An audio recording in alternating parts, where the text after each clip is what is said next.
Assalamualaikum warahmatullahi wabarakatuh. Waalaikumsalam warahmatullahi wabarakatuh. Hai minasan, konnichiwa. Konnichiwa, Sensei. Hai, o genki desu ka? Genki desu. Hai, genki desu ne. Ya, semangat ya, walaupun masih udah siang ya, sudah lelah pembelajaran dari pagi. Semoga siang ini masih semangat dan masih konsentrasi ya pada pembelajaran Sensei. Hai, oke. Sebelum pembelajaran, alangkah baiknya kita mulai dengan membaca doa. Untuk Arif Sang, silakan dipimpin. Untuk sebelum memulai pembelajaran pada siang hari ini ada alangkah baiknya kita berdoa menurut agama dan kepercayaan masing-masing. Berdoa dimulai. Selesai. Ya, alhamdulillah sudah diawali dengan doa. Semoga pembelajaran kali ini dapat mendapatkan ridho dari Allah Subhanahu wa Ta'ala, mendapatkan kelancaran dan ilmu yang bermanfaat. Ya, tujuan pembelajaran melalui kegiatan pembelajaran dengan metode problem based learning atau PBL, peserta didik diharapkan dapat mengidentifikasi, menjelaskan arti ungkapan, serta menunjukkan secara lisan dan tertulis informasi terkait hari suatu mata pelajaran diajarkan, Rogakko no Kamoku, dengan memperhatikan unsur budaya dan kebahasaan dan struktur teks yang sesuai dengan konteks ya. Jadi kita mau belajar mata pelajaran yang diajarkan. Gakko no Kamoku. Hai minasan, hajime mashou. Ganbatte kudasai. Hai, mimashou. Hai, kira-kira ini apa ya minasan ya? Mari kita amati bersama. Minasan ya, tadi sudah mengamati ya video vlog dari siswa Indonesia yang belajar di Jepang. Nah, dari video tersebut pembelajaran apa yang dapat kalian ambil ya? Sensei minta komentarnya dari Ahmed Sang. Dozo. Hai Sensei, saya mau analisis tentang kayak perbedaan budaya gitu di pembelajaran di Indonesia sama Jepang, Sensei. Hai, dozo. Tadi ada bedanya sedikit tuh, Sensei. Jadi pas di Jepang itu sebelum masuk kelas, dia tukar sepatu dulu, Sensei. Jangan kalau kita di SMA, biasanya di SMA 58, nggak usah tukar sepatu, langsung masuk ke kelas aja. Ya. Oke, kita masuk ke materi pembelajaran nih Minasang. Nah, di sini ada Sensei minta dalam materi ini kita mau membuat jadwal pelajaran, jadi dibagi menjadi 5 kelompok. Sensei mau nggak Rimaska? Ada pertanyaan? Hai, Nakatara Suzuki Mashu. Sensei ini bikin, Sensei kirim filenya ya. Di take down dulu. Oh ya udah, oke, ya. Oke. Ya, sip. Gimana? Hari Senin?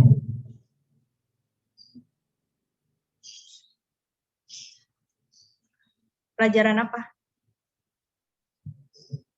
Gimana? Quincy sama Nadia, hari Senin? Jadi hari Senin itu ada pelajaran Keizai Gaku, Sugaku, sama Rekishi. Hai. Hai, oke, Sensei masuk ke kelas lain ya. Hai, bagaimana kelompok 2? So, desu ne. Kayak gini Sensei. Jadi ntar kita nyebutin gitu nanti hari mata pelajarannya sama ada apa aja pelajarannya. Terus kita juga saling kan ada pola kalimat yang nanya gitu Sensei. Hai, oke. Jadi gini, kan jadwalnya kan nanti dari si kelompok 1 ya. Jadi misalnya pertanyaan boleh, misalnya tadi yang ini halaman pertama ya. Chisasa suyobi ni nani o benkyou shimasu ka? Nanti suyobi-nya tergantung si kelompok 1. Hai, ada pertanyaan? Saya mau masuk ke kelompok lain? Nggak ada ya? Ya, semuanya sudah berkumpul di main room ini? Hai, oke. Kita mulai saja ya dari kelompok 1 untuk men-share screen hasil diskusinya. Silakan. Ada Keizai Gaku artinya ilmu ekonomi. Sugaku artinya matematika, Rekisi artinya sejarah. Lalu ada hari Selasa ada Ego. Ego itu bahasa Inggris, Seibutsu itu biologi, dan yang ketiga ada Chirigaku geografi. Hari Rabu ada Taiku, pelajaran olahraga, Sukyo, pelajaran agama, dan Geijutsu, seni budaya. Kelompok 2, silakan disebutkan pola kalimat hari mata pelajaran berdasarkan Jikang Wari kelompok 1. Hai, silakan. Jadi untuk pola kalimatnya itu, yang pertama itu ada hari, kemudian diikuti ni, dan kemudian nama mata pelajarannya diikuti oleh to jika mata pelajaran itu lebih dari 1. Dan di akhir mata pelajaran diberi o benkyou shimasu. Hai,いいですね. Bagus, Arif-san. Ya, silakan dibacakan bagaimana. Getsuyobi ni kaizai gaku to sugaku to rekishi o benkyou shimasu. Hai, nanti kita di akhir ini ya, akhir PPT. Hai, silakan kelompok 3, silakan dipresentasikan kesan mata pelajaran. Baik, jadi ini adalah pola kalimat untuk menyatakan pesan pada mata pelajaran. Yang pertama, mata pelajaran nani. Mata pelajaran wa do desu ka. Ini untuk menanyakan kesan mata pelajaran. Yang kedua, mata pelajaran wa nani to nani. Ini untuk menyatakan kesan mata pelajaran yang memiliki makna yang bersifat sama, positif atau negatif.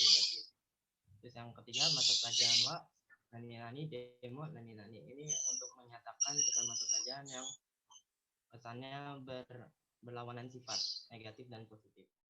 Terus ini contohnya sama kagaku wa uzukashi demo omoshiroi desu. Ini pakai pola yang berlawanan. Uzukashi artinya susah, demo omoshiroi desu. Omoshiroi artinya menarik. Bungaku wa kantan to omoshiroi desu. Ini pakai yang sama, positif. Kantan artinya mudah, to omoshiroi desu. Omoshiroi artinya menarik. Kelompok 4 untuk budaya, silakan dipresentasikan. Assalamualaikum warahmatullahi wabarakatuh. Kami dari kelompok 4 akan membahas mengenai budaya mata pelajaran di Jepang.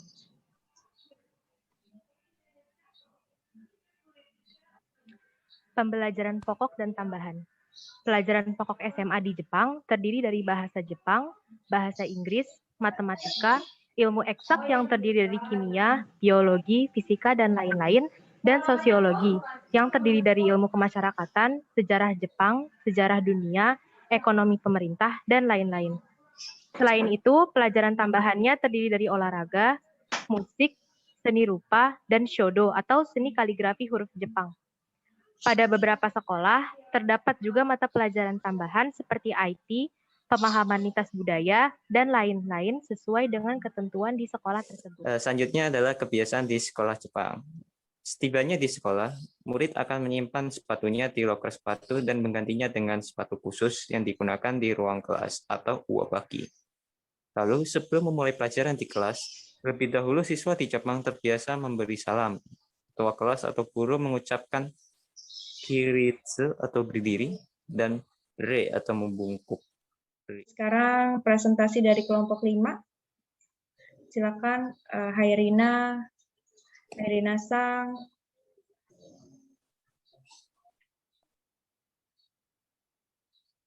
Ya.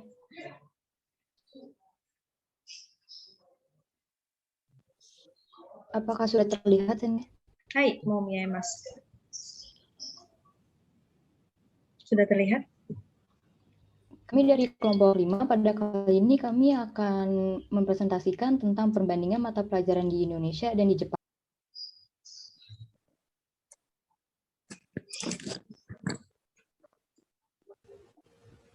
Untuk perbandingan mata pelajaran di Jepang, pendidikan dasar di Jepang memiliki mata pelajaran yang jauh lebih sedikit. Hal ini membuat siswa bisa lebih fokus dalam melaksanakan pembelajaran dan tidak merasa terbebani. Sedangkan untuk pendidikan di Indonesia memiliki jumlah mata pelajaran yang cukup banyak. Hal ini mengakibatkan siswa merasa tertekan dalam pembelajaran, jenuh hingga stres.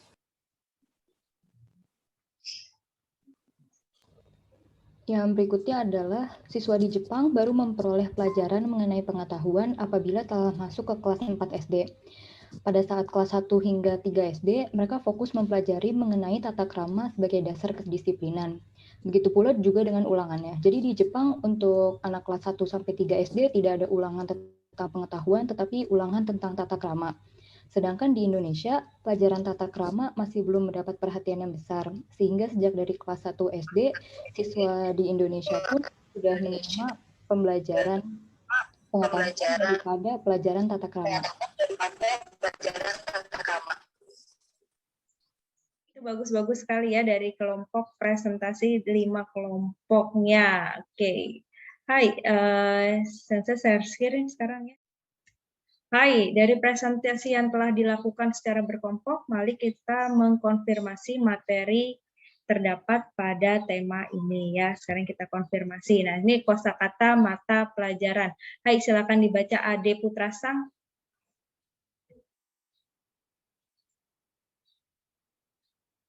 Ya, Ade Putra dibaca matematika apa gitu ya. Hai.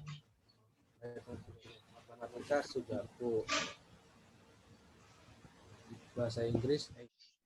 Ini untuk menyatakan kesan mata pelajaran, di mana kesan pertama biasanya yang negatif, terus yang kedua positif atau sebaliknya. Hai, Desne betul sekali menyatakan kesan mata pelajaran yang berbeda. Contohnya seperti apa, Weningsang?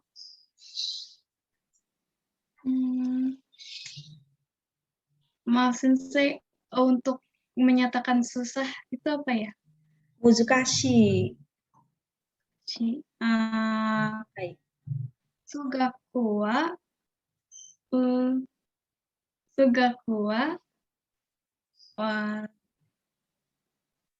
Tadi apa sih susah? Muzukashi. Muzukashi. Demo. Omoshiroi desu. So desu ne, sugaku wa muzukashi, demo omoshiroi desu. I desu ne, matematika sulit tapi menyenangkan.